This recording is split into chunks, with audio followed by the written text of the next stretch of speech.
And John, can you go into a bit more detail about if you're a mathematics teacher, what are the principles behind job math? Yeah, so the second turning point for me was when I was starting out as a writer, I had to earn a living. And so I started doing a bit of tutoring. And one of my first students was in a remedial grade 6 class, and his mom had been told by the school that he could never learn math. He was just too challenged.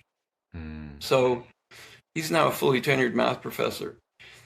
And so that really changed my life. It was another turning point in my life, working with students who were challenged for two reasons. First, I had to work my way back through the math, starting at about a grade 6 level.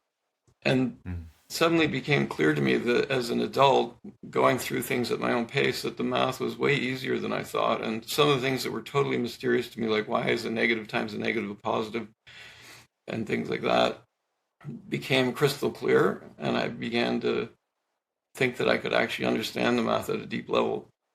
And also it was such a gift to work with students like that boy, because I saw from their determination and the gains they made that the brain seemed to be really plastic. And that also gave me confidence to go back and do math eventually. And even now as a mathematician, I have a bit of a lingering anxiety, even though I've made discoveries in math that came from my struggles. So I don't feel I understand anything in math unless I can reduce it to a level that a grade 6 kid could understand, or even earlier. And I found I can do that surprisingly, even in calculus. And there's research now that math should be accessible to every brain if you can find a way to break concepts down into, most elementary chunks or